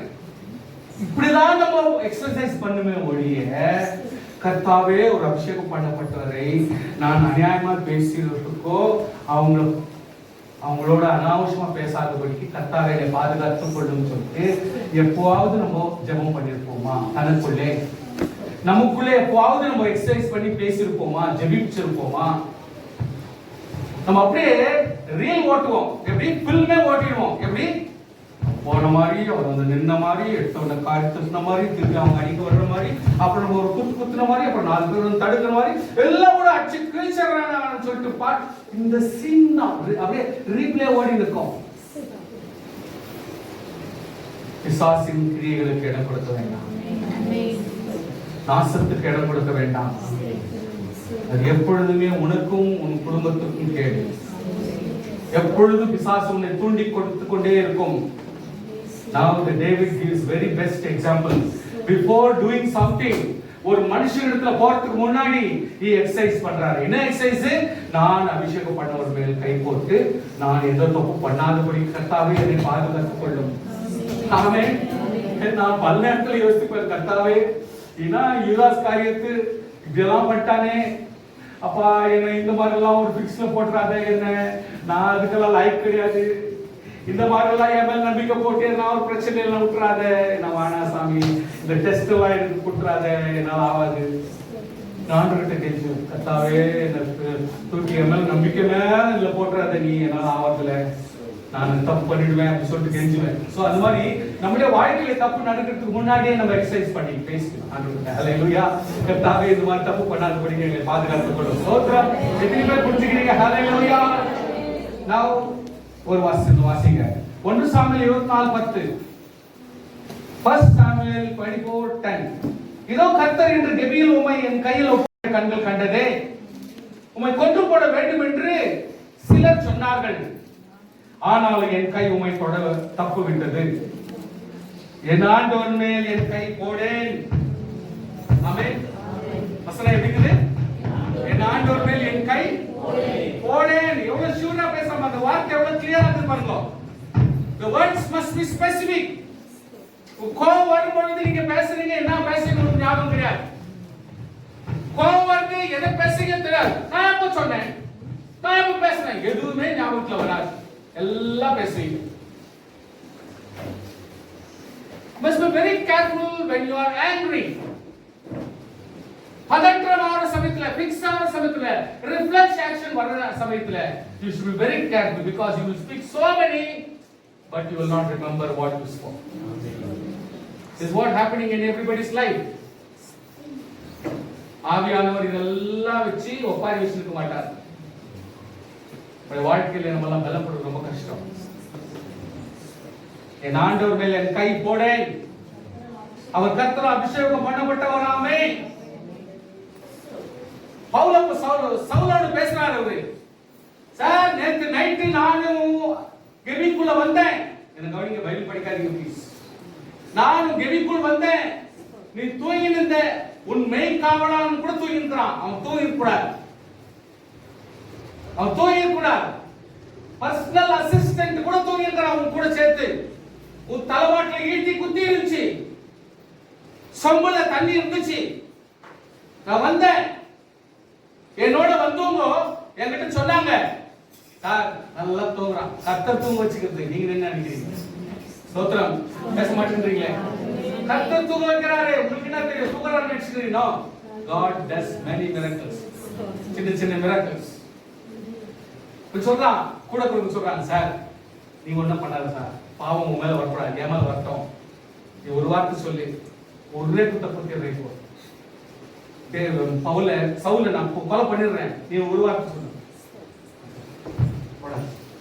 எனக்கு குத்த தெரியாதா? எவ்வளவு நேரம் நான் குத்தது? அபிஷேகம் பண்ண மாட்டோம். அவருக்கு உனக்கு பர்மிஷன், எனக்கு பர்மிஷன் கிடையாது. ஹல்லேலூயா. இன்னைக்கு ஒரு தப்பான இருக்கலாம், இன்னைக்கு ஒரு தப்பான கேடான வார்த்தைகளை செய்யலாம், ஆனா நம்ம செய்யக்கூடாது. சொம்பு எடுத்துக்கோ, ஈட்டி எடுத்துக்கோ, புறப்படு. சொம்பு எடுத்துறாங்க, ஈட்டி எடுத்துக்கோ, புறப்படுறாங்க. ஒரு குன்று தாண்டி மறு குன்றுக்கு போயிட்டு மறுநாள் காலையில ஏஞ்சி பேசுறாங்க. சத்தம் போட்டு கூப்பிடுறான். யாரு? மெய்க்காவலன். அவன் பதில் சொல்றான். அப்போ சவுல் சொல்றாரு, என் மகன் சவுண்ட் கேக்குதே. கொலை பண்ண மகனா? என் மகன் தாவீதுடைய சத்தமா இருக்குதே அப்படின்றாரு சவுல். ஆம், நேற்று நைட் நான் வந்தேன், என் ஆண்டவருடைய மெய்க்காவலன் நல்லா தூங்கின்னு தான், நீங்களும் தூங்கிந்து. அங்க நிறைய பேர் என் கூட சொன்னாங்க, உன்னை கொலை பண்ண ஒரே வார்த்தையில அபிஷேகம் பண்ணப்பட்ட ஒரு மனுஷன் மேல் கை போட மாட்டேன், பை போடாத வான்னு சொல்லிட்டு உன்னுடைய தலைமாட்டில் இருந்துதானே சொம்பு ஈட்டி நாங்க கொண்டு வந்துட்டோம், அதுதான் இது நான் சாட்சி கொடுக்குறான். என்னை விட நீ புத்திசாலின்னு சொல்றான். பேசுறதுக்கெல்லாம் ரொம்ப அர்த்தம் இருக்கும். சவுல் அந்த இடத்துல பேசும்பொழுது பேசுறதுக்கெல்லாம் ரொம்ப அர்த்தம் இருக்கும். என் மகன் என்ற பேசுறதுல பேச்சு இருக்கும், உள்ளத்துல பிசாசு நிக்கிறீ. தெரியும் தெரியும் இவன் போய் இதற்கும் மேலான ஒரு போர் கூட்டத்தை கொண்டு வந்து மறுபடியும் தாவீதை கொலை செய்யும்படி மறுபடியும் வரான். இதெல்லாம் முடியாது. எப்பவுமே திருந்தாகவும் திருந்தவே மாட்டாங்க. என்ன சொல்ல வரேன்? 1 சாமுவேல் 28:26-29 தாவீது அபிசாயை பார்த்து என்ன கவனிங்க, கர்த்தர் அபிஷேகம் பண்ணுவதற்கு மேல் தன் கையை போட்டு குற்றமில்லாதவர் போனவன் யார்? அபிஷேகம் பண்ணப்பட்டவர் மேல் தேவையில்லாத பேச்சு பேசி குற்றமில்லாமல் போனவர் யார்? அல்லது அவர் அடிக்கும்படியாக ஒரு அடி அடித்து குற்றமில்லாமல் போனவர் யார்?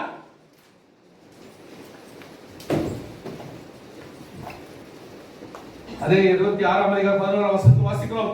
நான் என் கையை கர்த்தர் அபிஷேகம் பண்ணுவதற்கு மேல் போடாதபடிக்கு கர்த்தர் என்னை காக்க கடவர் என்று கர்த்தருடைய ஜீவனை கொண்டு சொல்லுகிறேன். இப்பொழுது ஒரு தலைமாட்டில் இருக்கிற ஈட்டியும் தண்ணீர் சொம்பும் எடுத்துக்கொண்டு போவோம் என்றான்.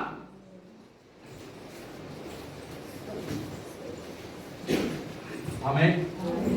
அபிஷேகம் தேவ பிரசன்னம். அபிஷேகம் is equal to power of God.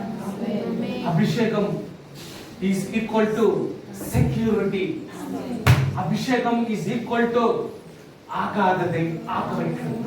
Hallelujah. அபிஷேகம் is equal to நமக்கு ஒரு கொடையாக இருக்கிறது.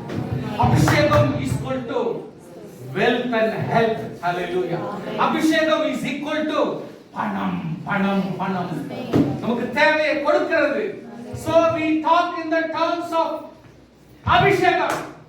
அபிஷேகம் என்ற வார்த்தைக்கு ஈக்குவலண்டா என்னென்னலாம் கர்த்தர் செய்ய வேண்டுமோ அதை செய்கிறதான் கர்த்தருடைய செயல். ஆமென். கர்த்தருடைய பிள்ளைகளே, ஒரு விசுவாசிக்கு அபிஷேகம் இஸ் வெரி இம்பார்ட்டன்ட். உங்களை அற்புதமாய் நடத்துவார். அதுக்காக கர்த்தர் கொட்டா கட்டுக்கட்டா கர்த்தர் கொட்ட மாட்டார். You must be very careful. அதெல்லாம் கர்த்தர் தப்பு செய்ய மாட்டார். என்ன தேவையோ கரெக்டா கலந்து அழுந்து போட்டுக்கோ. மிஸ்டேக் ஆண்டவர் பண்ண மாட்டார். ப்ளீஸ் உங்களுடைய சுறுசுறுப்புக்கு ஏற்றார் போல, உங்களுடைய உற்சாகத்துக்கு ஏற்றார் போல ஆண்டவர் நம்முடைய படி அளந்து நம்மை திருப்தி பண்ணுகிறது. Don't be misinterpret. தப்பான வியாக்கியானம் போட்டு ஆண்டவர் இப்படி கொடுத்துரு அப்படி கொடுத்துரு கணக்கெல்லாம் போடாதீங்க. கஷ்டத்துக்கு ஏற்ற ஆசீர்வாதத்தை கர்த்தர் கொடுப்பார். பிரயாசத்துக்கு ஏற்ற கர்த்தர் கொடுப்பார். விசுவாசத்துக்கு ஏற்ற ஆசீர்வாதத்தை கொடுப்பார். ஹல்லேலூயா. உங்களுடைய பிரயாசத்துக்கு ஏற்ற நன்மைகளை கர்த்தர் கொடுப்பார். உன் பசிக்கு ஏற்ற ஆகாரத்தை தேவன் கொடுப்பார். ஸ்தோத்திரம் பண்ணுங்க பார்க்கலாம். ஹல்லேலூயா. கடைசியாக ஒரே ஒரு செட் ஆஃப் வசனங்களை மாத்திரம். பொது அறிவு ஜெனரல் இன்ஸ்ட்ரக்ஷன் கர்த்தர் கொடுக்கிறார். இதை தயவு செய்து ஐசையா 45ஆம் அதிகாரம், ஏசாயா 45ஆம் அதிகாரம் ವಾಸಿಗೆ ಏಸಾಯ 45ನೇ ಅಧಿಕಾರ. ಯೆಹೋವನು ಯಾವ ಕೈ ಹಿಡಿದು ಯಾವನ ಎದುರಿಗೆ ಜನಾಂಗಗಳನ್ನು ತುಳಿದು ರಾಜರ ನಡು ಕಟ್ಟನ್ನು ಬಿಚ್ಚಿ ಯಾವನ ಮುಂದೆ ಹೆಬ್ಬಾಗಿಲುಗಳನ್ನು ತೆರೆದು ಮುಚ್ಚಿ ಬೀಳಿಸಲನು. ತಾನು ಅಭಿಷೇಕಿಸದೆ ಆ ಕೋರೇಶನಿಗೆ ಹೀಗನ್ನುತ್ತಾನೆ, ನಾನು ನಿನ್ನ ಮುಂದೆ ಹೋಗಿ ದಿಣ್ಣೆಗಳನ್ನು ಸಮ ಮಾಡುವೆನು, ತಾಮ್ರದ ಕದಗಳನ್ನು ಒಡೆದು ಕಬ್ಬಿಣದ ಅಗುಳಿಗಳನ್ನು ಮುರಿದು ಬಿಡುವೆನು. ನಿನ್ನ ಹೆಸರಿಡಿದು ಕರೆಯುವ ನಾನು ಯೆಹೋವನು, ಇಸ್ರಾಯೇಲರ ದೇವರು ಎಂದು ನೀನು ತಿಳಿದುಕೊಳ್ಳುವ ಹಾಗೆ ಕತ್ತಲಲ್ಲಿ ಬಚ್ಚಿಟ್ಟಿರುವ ಆಸ್ತಿ ಪಾಸ್ತಿಯನ್ನು ಗುಪ್ತ ಸ್ಥಳಗಳಲ್ಲಿ ಮರೆಮಾಡಿದ ನಿಧಿ ನಿಕ್ಷೇಪಗಳನ್ನು ನಿನಗೆ ಕೊಡುವೆನು. ನನ್ನ ಸೇವಕನಾದ ಯಾಕೋಬಿಗಾಗಿ ನಾನು ಆದುಕೊಂಡ ಇಸ್ರೇಲಿಗಾಗಿ ಹೆಸರಿಡಿದು ನಿನ್ನನ್ನು ಕರೆದಿದ್ದೇನೆ. ನೀನು ನನ್ನನ್ನು ಅರಿಯದವನಾಗಿದ್ದರೂ ನಿನಗೆ ಬಿರುದನ್ನು ದಯಪಾಲಿಸಿದ್ದೇನೆ. ನಾನೇ ಯೆಹೋವ, ಇನ್ನು ಯಾವನೂ ಅಲ್ಲ, ನನ್ನ ಹೊರತು ಯಾವ ದೇವರು ಇಲ್ಲ. ನೀನು ನನ್ನನ್ನು ಅರಿಯುವನಾಗಿದ್ದರೂ ನಿನಗೆ ನಡುಕಟ್ಟುವೆನು. ಮೂಡಲಿಂದ ಪಡುವ ತನಕ ಇರುವವರೆಲ್ಲರೂ ಇದನ್ನು ನೋಡಿ ನನ್ನ ವಿನಃ ಯಾರೂ ಇಲ್ಲ, ನಾನೇ ಯೆಹೋವನು, ಇನ್ನು ಯಾವನೂ ಅಲ್ಲ. ನಾನು ಬೆಳಕಿಗೂ ಕತ್ತಲಿಗೂ ಸೃಷ್ಟಿಕರ್ತನು, ಮೇಲನ್ನು ಕೇಡನ್ನು ಬರಮಾಡುವವನು. ಈ ಸಮಸ್ತ ಕಾರ್ಯಗಳನ್ನು ನಡೆಸುವ ಯೆಹೋವನು ನಾನೇ ಎಂದು ತಿಳಿದುಕೊಳ್ಳುವರು. ಆಕಾಶ ಮಂಡಲವೇ, ಮೇಲಿನಿಂದ ಧರ್ಮ ರಸವನ್ನು ವರ್ಷಿಸು. ಗಗನವು ಸುರಿಸಲಿ, ಭೂಮಿಯು ಒಡೆದು ರಕ್ಷಣೆಯನ್ನು ಮೊಳೆಯಿಸಿ ಅದರೊಳಗೆ ನೀತಿ ಫಲವನ್ನು ಬೆಳೆಸಲಿ. ಯೆಹೋವನೆಂಬ ನಾನೇ ಇದಕ್ಕೆಲ್ಲ ಕರ್ತನು.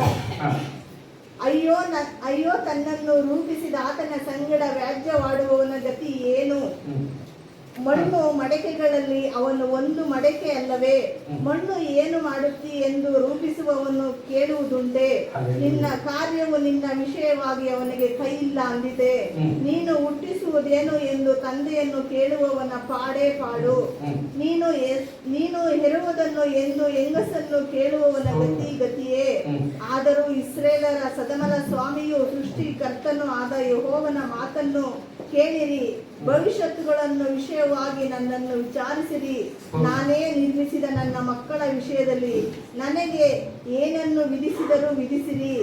ಭೂಲೋಕವನ್ನುಂಟು ಮಾಡಿ ಅದರಲ್ಲಿನ ಮನುಷ್ಯರನ್ನು ಸೃಷ್ಟಿಸಿದವನು ನಾನೇ. ನನ್ನ ಕೈಗಳೇ ಆಕಾಶ ಮಂಡಲವನ್ನು ಹರಡಿದವು. ನಕ್ಷತ್ರಕ್ಕೆ ಅಪ್ಪಣೆ ಕೊಟ್ಟವನು ನಾನೇ. ನಾನು ಕೋರೇಶನನ್ನು ಧರ್ಮೋಪದೇಶದಿಂದ ಉನ್ನತಿಗೆ ತಂದು ನೇಮಿಸಿದ್ದೇನೆ. ಅವನ ಮಾರ್ಗಗಳನ್ನೆಲ್ಲ ಸರಾಗ ಮಾಡುವೆನು. ಅವನು ನನ್ನ ಪಟ್ಟಣವನ್ನು ತಿರುಗಿ ಕಟ್ಟಿ ಕ್ರಯವಾಗಲಿ ಬಹುಮಾನವನ್ನಾಗಲಿ ಕೇಳಿಕೊಳ್ಳದೆ ಸೆರೆಯಾದ ನನ್ನ ಜನರನ್ನು ಬಿಡುಗಡೆ ಮಾಡುವನು ಎಂದು சேனாதீஸ்வரனாದ ಯೆಹೋವನು ಅನ್ನುತ್ತಾನೆ. ஆமென். எப்போது உங்களுக்கு சந்தர்ப்பம் கிடைச்சா 45ஆம் அதிகாரம் நீங்க வாசிக்கணும். ரொம்ப நேர்த்தியான வசனம். சான்ஸ் இல்லாதவங்க சான்ஸ் பெற்றிருக்கிறாங்க. அதான் இங்க சொல்றது. இந்த அதிகாரத்தினுடைய முக்கியத்துவம் என்னன்னா, தகுதியே இல்லை ஆனா தகுதி பெறலாம். கோரேஸ் என்றவன் டெஃபினெட்லி ரட்சிக்கப்படாத ஒருத்தன், தகுதி இல்லாதவன்.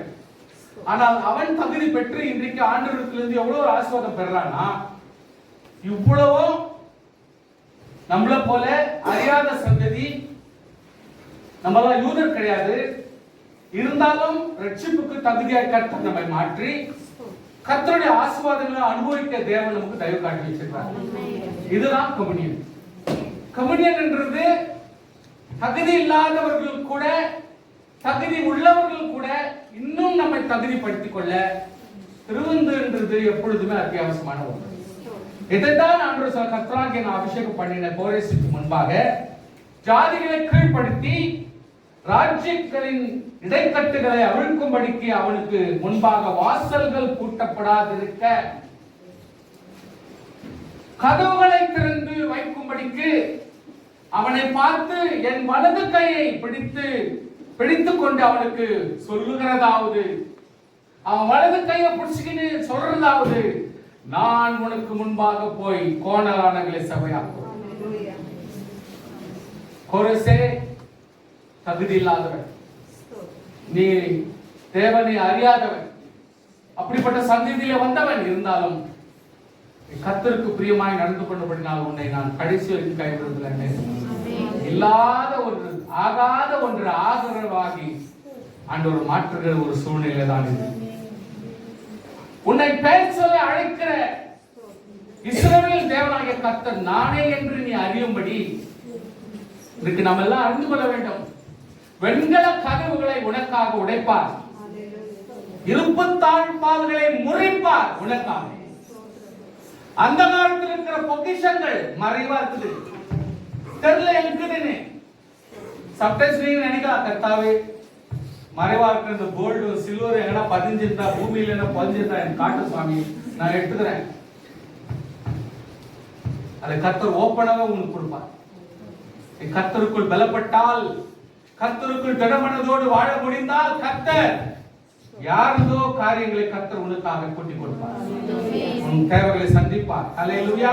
அந்த காலத்தில் இருக்கிற பொக்கிஷங்களையும் ஒளிபடத்தில் இருக்கிற புதையங்களையும் உனக்கு கொடுப்பேன் என்று சொல்கிறார். You can believe it. ஹல்லேலூயா.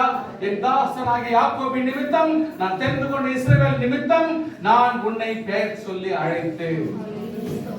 எத்தனை யூதர்கள் பெயர் சொல்லி அழைத்தாரோ ஆண்டவர் தெரியல, நம்மை தேவன் பெயர் சொல்லி அழைத்தார். என்னை தவிர ஒருவரும் இல்லை என்று சூரியன் உதிக்கிற திசையிலும் அது அஸ்தமிக்கிற திசையிலும் அறியும்படிக்கு நீ என்னை அறியாதிருந்தும் நான் உனக்கு இடை கட்டி கட்டினேன். இழுத்து பெல்ட் போட்டு கட்டுறாரு. சாயிரு ரெடி ஆயிரு, எல்லாம் போட்டு பெல்ட் போட்டு கட்டி கரெக்டா ரெடி பண்ணுறார். நம்மள உன்னை பேர் சொல்லி அழைத்திருக்கிறேன், உனக்கு முன்பாக போய் கோணலா இருக்கிறதெல்லாம் சரி பண்றேன்றாரு, மறைவா இருக்கிறத உனக்கு காட்டுறேன்றாரு. பலப்படணும். கர்த்தர் நமக்கு கொடுக்கிறது, ஒளியை படைத்து இருளை உண்டாக்கினேன், சமாதானத்தை படைத்து தீங்கை உண்டாக்கினவர் நானே. வானங்களே உயர இருந்து சொரியுங்கள், ஆகாய மண்டலங்கள் நீதியை பொழிய கடவுது, பூமி திறவுண்டு ரட்சிப்பின் கனியை தந்து நீதியை கூட விளங்குவதாக கர்த்தராகி நான் இவைகளை உண்டாக்குகிறேன். மண் ஓடுகளுக்கு ஒத்த ஓடா இருந்தும், பைபிள் படிக்காதீங்க என்ன தோணி, மண் ஓடு, மண் ஓடுகளுக்கு ஒத்ததாய் இருக்கிற நம்மை கோழ ஒண்ணு இல்லாத பொறுன்னு விழுந்துரும். அப்படி இருக்கிறோம் நம்ம. சின்ன விஷயத்துக்கே தாங்குறது இல்லை, சின்ன விஷயத்துக்கே உங்க மனசு விட்டு கொடுக்கறது இல்ல, சோர்ந்துடுறீங்க, துக்கப்பட்டுறீங்க, அழுதுறீங்க, போடா லைஃப் அவ்வளவுதானா அப்படின்னு. மண் ஓடுகளுக்கு ஒத்த ஓடா இருந்தும் தன்னை உருவாக்கினவரோட வழக்காடுகிறவனுக்கு ஐயோ. இருக்கிறதே ஒண்ணும் இல்ல, மண் ஓடு. ஆண்டுகிட்ட ரோப்படி என்ன பண்ணுவார் ஆண்டவர்? நான் பெரிய சர்ச், நான் சர்ச் மாஸ்டர் எடுத்துறாங்க. மண் ஓடு கொஞ்சம் கூட ஒரு, அதாவது என்ன நிலைமை சீரியஸ்னஸ் தெரியாது. களிமண் தன் உருவாக்கினவனை நோக்கி என்ன செய்கிறாய் என்று சொல்ல தகுமோ? தன் உருவாக்கி கொண்டிருக்கிற ஒரு ஆளை பார்த்து என்ன பண்ணுகிற அப்படின்னு களிமண் கேட்கலாமா? உன் கிரியையானது அவருக்கு கைகள் இல்லை என்று சொல்லலாமோ? ஆண்டருக்கு கை இல்ல, ஆண்டருக்கு கண்ணு இல்ல, ஆண்டு என்ன பார்க்கல, என்ன எதை பத்தி கேரே பண்ணிக்க மாட்டேன்றாரு. என்ன பேச்சு, என்ன பேசவும் பண்ண முடியல. இறக்க வாங்கிக்க வேண்டியவோ தகாத காரியத்தெல்லாம் பேசுறது. தகப்பனை நோக்கி என்னை ஏன் என்னை ஜெனிப்பித்தாய் கேட்கலாமா? பெத்தவனை பார்த்து நான் என்ன பெத்த எல்லாத்தையும் பண்ணோம், வாய் கிழிஞ்சிரும்.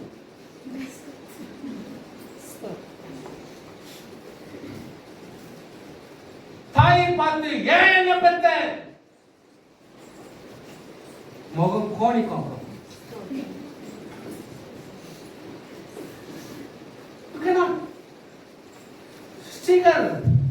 சிஷ்டித்தாங்க, சிஷ்டிகளை பார்க்க முடியாது. சிஷ்டித்தவன் அப்படி பார்க்கலாம், சிஷ்டித்தவன் தாயை பார்க்கலாம். ஆர் நன்றி உள்ளவனாயிரு, வாழ்க்கை குறைஞ்சிரும். If you don't know the meaning, please read the Bible. நான் படிச்சு சொன்னா தான் உங்களுக்கு கோபம் வருது. நீங்க படிங்க, அப்ப உங்களுக்கு புத்தி வரும். நான் படிச்சு சொல்றேன் தான் ஏன் மூஞ்ச பாக்குறீங்க? நீங்களே படிங்க. ஆண்டவர் சொல்றது நீங்க அவ்வளவுதான்.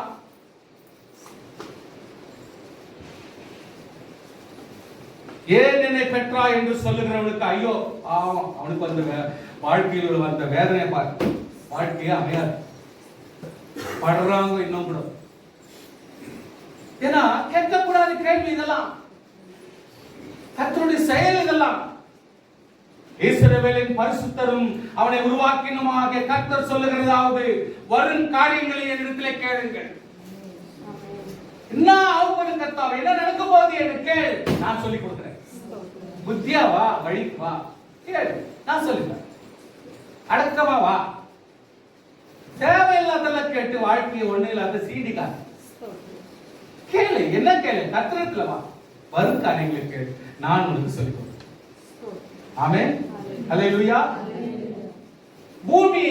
நான் பூமியை உண்டு பண்ணி நானே அதன் மேல் இருக்கிற மனுஷனை சிருஷ்டித்தேன். என் கரங்கள் வானங்களை விரித்தன, அவைகள் சர்வ சேனையும் நான் கட்டளையிட்டேன். நான் நீதியின்படி அவைகளை எழுப்பினேன். அவன் வழியெல்லாம் செவ்வாய்ப்படுத்துவேன். அவன் என் நகரத்தை கட்டி, யார் கர்த்தருக்கு கீழ்ப்படிந்து தேவனுக்கு ஒழுக்கமாய் தன் வாழ்க்கையை ஒப்பு கொடுத்து குடும்பத்தில் அனுசரித்து தேவனுக்கு ஏற்ற சாட்சி ஜீவித்தை வாழ்ந்து உலகத்தில் ஏதாவது சாதிக்க வேண்டும் என்று நினைக்கிற கிறிஸ்தவனே, உனக்கு ஆண்டவர் சொல்லுகிறார், நீதியின்படி அவனை எழுப்புவேன், அவன் வழிகள் எல்லாம் செவ்வாய்ப்படுத்துவேன். அவன் என் நகரத்தை கட்டி சிறைப்பட்டு போன என்னுடையவர்களை கிரயம் இல்லாமல் பரிதானம் இல்லாமல் விடுதலையாக்குவான். Somebody is going to come out or emerge saying, yes, I will conserve the society. சமுதாயத்தை நான் கட்டுவேன், ஜனங்களை நான் கட்டுவேன், குடும்பத்தை நான் பாதுகாப்பேன் என்று சொல்லி இருக்கிற குழுவிலேயே பலர் எழும்பி கர்த்தருக்கென்று சாட்சியாக வாழ ஆரம்பித்தால் அவர்களுக்கு தேவன் துணையாக இருப்பார். அவர்களை கொண்டு குடும்பத்தை கட்டுவார், அவர்களை கொண்டு சபையை கட்டுவார், அவர்களை கொண்டு ராஜ்யத்தை கட்டுவார். உன் உள்ளத்தை தேவன் தேற்றி உன் நகரத்தையே கர்த்தர் உன் மூலமாக உருவாக்குவார். தனிப்பட்ட சிட்டிசன், தனிப்பட்ட ஒரு பிரஜைக்கு தேவன் சொல்லுகிற சத்தியம் இது. ஆண்டவர் உருவாக்கினார், அவர் எல்லாவற்றையும் ஆசைப்படுத்த அவருக்கு தெரியும். ஆனபடினால் கர்த்தருக்குள் நம்மை பூர்ணமாய் ஒப்பு கொடுத்து சாட்சியாய் வாழும் பொழுது, அவரோடு ஐக்கியப்பட்டு அவருக்கென்று வாழும் பொழுது தேவன் நம்மை கைவிடாமல் உயர்த்த தேவன் போதுமான். கரங்களுக்கு தேவனை